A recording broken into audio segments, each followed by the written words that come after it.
देखो, आप लोगों को एक सबसे इम्पोर्टेंट का एग्जाम हो, सीटीईटी का एग्जाम हो या संविदा शिक्षक वर्ग 3 का एग्जाम हो, आप लोगों को हिंदी में क्रिया से रिलेशन आना। यूपी टीईटी का कल पेपर हुआ कर्मक क्रिया का, कर्मक क्रिया का आ जाए चाहे सकर्मक क्रिया का आ जाए, एक क्वेश्चन जरूर आ जाता है। तो पहले तो हमें क्रिया समझना है कि क्रिया क्या होता है। तो क्रिया बेसिक चीज हमने आपको बता दी कि कोई भी कार्य हो उसका करना या होना पाया जाए, वो है क्रिया। एग्जाम्पल में जैसे लिखे हैं बोर्ड पे, खेलना, पढ़ना, लिखना। अब एक बेसिक चीज मैं आपको बताना चाह रहा हूं, वो समझ लो। हमने एक लाइन लिखी है ब्रैकेट में, आप लोग ब्रैकेट में देखें नीचे एक लाइन लिख दी है हमने कि क्रिया के मूल रूप को धातु कहते हैं। तो धातु क्यों कहते हैं? धातु तो मेटल होती है, तो वो मेटल वाली धातु नहीं है। संस्कृत में आपने देखा होगा कि कई बार ऐसे वर्ड आ जाते और ऐसा लिखा होगा पठ लिख के और हलंत लिख देते। तो पठ क्या है? वहां धातु होती है पठ, और धातु का मतलब है क्रिया, मतलब उन्हीं को धातु बनाते हैं जो क्रिया के रूप में काम करे। जैसे पठ मतलब पढ़ना, तो पढ़ना काम हो रहा ना, तो वो क्रिया जो होगी वो धातु होगी। मतलब क्रिया जब बनती है वो धातु से ही बनती है। लिख होगा तो लिखना, एक धातु होती है गम, गम धातु तो जाना। संस्कृत में कई ऐसे वर्ड हैं जो आप लोगों ने नहीं होंगे। एक तिष्ठ धातु होती है, तिष्ठ मतलब बैठना। तो कई वर्ड हैं, तो वो संस्कृत में जो बताया गया धातु वो हिंदी में भी पढ़ना है। क्यों पढ़ना है? क्योंकि पेपर में एक बार आया था कि क्रिया जो है उसका मूल रूप क्या कहलाता है। तो आप तुरंत बता दोगे, चाहे हिंदी में आए चाहे संस्कृत में, क्रिया का मूल रूप जो है वो धातु कहलाता है। क्लियर? गॉटेड? समझते जा रहे हो? अब इसमें अपन केवल ना जोड़ देते हैं तो बन जाता है धातु से क्रिया। जैसे हम आपको धातु बोलेंगे और आप उसमें केवल ना शब्द जोड़ देना। जैसे एक धातु दे दी हमने, पढ़ धातु, तो पढ़ ये धातु हो गई और इसमें बड़ा ना जोड़ दिया तो पढ़ना क्या हो गई? क्रिया। एक धातु दे लिख धातु हो गई और उसमें बड़ा ना जोड़ दिया तो लिखना क्या बन गई? क्रिया। तो ये एक और क्वेश्चन बन जाता है कि ऐसी क्या चीजें हो जाती हैं जिससे हम इसको क्रिया बना दें, तो एक ना शब्द जुड़ जाता है, क्रिया बन जाती है। हेडिंग डालने क्रिया के भेद। अब कोई बताएगा क्रिया के कितने भेद होते हैं? क्रिया के कितने भेद होते हैं? Anyone know? कोई बता सकता? अच्छा, क्रिया के भेद जो हैं, हम आपको इतना अच्छा एग्जाम्पल दे रहे हैं, कल के ही एग्जाम का दे रहे हैं। आप लोगों को बता दें, कल के पेपर में 2 क्वेश्चन थे क्रिया से। एक क्वेश्चन था अकर्मक क्रिया का, और ये क्वेश्चन था कि मान लो, मुझे जहां तक याद आ रहा, राम खेलता है, ऐसा क्वेश्चन था कि राम खेलता है। तो उसमें ये नहीं था कि क्या खेलता है, ऐसा कुछ था क्या? नहीं था। तो फिर वहां वो अकर्मक में चला गया। तो पेपर में 2 तरीके से क्रिया के भेद पूछे जाएंगे। कैसे? एक तो क्रिया के भेद पूछे जाएंगे रचना की दृष्टि से, और एक भेद पूछे जाएंगे नॉर्मल के, क्रिया के भेद कितने होते हैं। तो अब आप समझ लो, अगर पेपर में सीधा आ गया कि क्रिया के भेद बताओ, तो अकेला उसने सीधा ये बोल दिया क्रिया के भेद बताओ, तो आपको लगाना है कितने? 4। ठीक है, कितने भेद लगाओगे? 4। और अगर उसने बोल दिया क्रिया के भेद रचना की दृष्टि से कितने होते, या रचना की दृष्टि से क्रिया के भेद कितने, तो 2। अब कैसे? अभी हाल क्लियर हो जाएगा। पहले तो हेडिंग डालें क्रिया के भेद। अब क्रिया के भेद 2 तरीके से हैं। तो पहला जो तरीका है क्रिया के भेद का, पहले उसमें लिखें। पहला जो तरीका है, फर्स्ट नंबर डाल के लिख लो, रचना की दृष्टि से क्रिया के भेद। रचना की दृष्टि से क्रिया के भेद।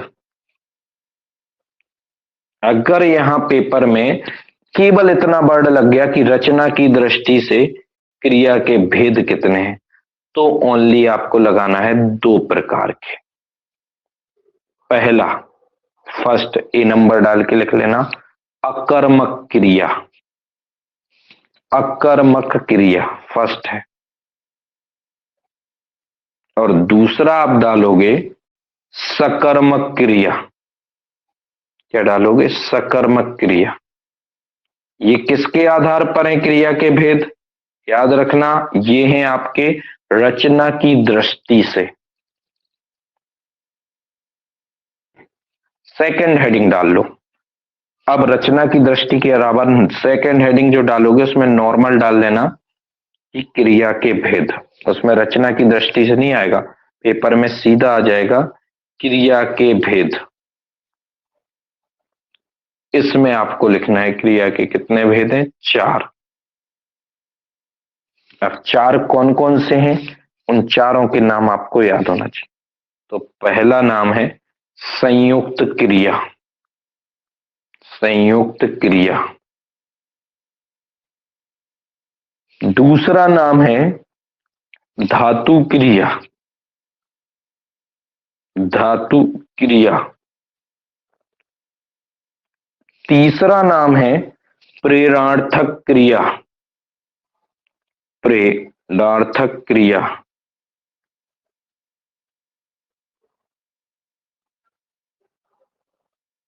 और चौथा नाम है पूर्वकालिक क्रिया। पूर्वकालिक, इससे पेपर में आया था अभी कल के में। याद हो ममता तो आप बता सकते हो, सृष्टि को याद हो वो बता। हाँ आया था सर। पूर्वकालिक। पूर्वकालिक क्रिया था और क्वेश्चन ऐसा था कि एक क्रिया होने के बाद दूसरी क्रिया को अगर कोई काम कर रहा है तो पहले वाली क्रिया को अपन क्या कहेंगे? हाँ, पहले वाली क्रिया क्या कहलाएगी? तो उसको बोलेंगे पूर्वकालिक। तो देखो पेपर में सब सेम आ रहे हैं। हाँ, जो पढ़ा रहे हैं वो सब पेपर में आएगा, लेकिन अगर आप अच्छे से उनको अब समझना कैसे है, सुनो। पहले तो हमें ये 4 नाम, अभी रुक जाओ, 4 नहीं, पहले वो 2 पढ़ लो आज। उन दोनों से ही आपके एग्जाम में क्वेश्चन बनने का पूरा चांस है, क्योंकि उनसे भी आया था और वो इतने सरल तरीके से आपको सिखा देंगे कि आपको दिक्कत नहीं आनी है। तो सबसे पहले उन्हीं 2 को अपन लिख ले रहे। हेडिंग डाल लें अकर्मक क्रिया। अकर्मक क्रिया, आज अपन को अकर्मक और सकर्मक दोनों पढ़ने हैं। तो फर्स्ट अपन पढ़ रहे हैं अकर्मक क्रिया। अकर्मक क्रिया हेडिंग डालने, इसको समझना जरूरी है और इसकी जो हम ट्रिक बताएंगे उससे आपको बिल्कुल दिक्कत नहीं होगी। आप अपने आप से क्वेश्चन करोगे और इसका आंसर दे दोगे। कैसे, वो भी हम बता देंगे। अकर्मक क्रिया में क्या होता है, कर्म की आवश्यकता जो होती है वो, पहले इसकी एक डेफिनेशन है बहुत छोटी सी, वो लिख लो, परिभाषा लिख लो इसकी। जिस क्रिया के साथ, जिस क्रिया के साथ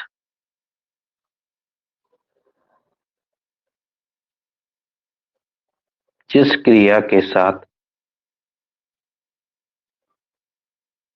कर्म नहीं होता उसे अकर्मक क्रिया कहते हैं। जिस क्रिया के साथ कर्म नहीं होता उसे अकर्मक क्रिया कहते हैं। जैसे एग्जाम्पल, यही आया था पेपर में और यही हम आपको बता दे रहे हैं। मोहन खाता है, एक बहुत अच्छा एग्जाम्पल दे दिया हमने। मोहन खाता है। क्लियर? अभी नहीं समझो आप, अभी तो आप एक काम करो, सेकंड हेडिंग डाल लो। इसमें एक एग्जाम्पल हो गया, अब दूसरी हेडिंग डाल के लिखो सकर्मक क्रिया। सकर्मक क्रिया। अब आपको क्लियर हो जाएंगे, दोनों चीजें बिल्कुल क्लियर हो जाएंगी। सकर्मक क्रिया, इसमें आप पहले तो इसकी डेफिनेशन लिख लो, परिभाषा लिखो।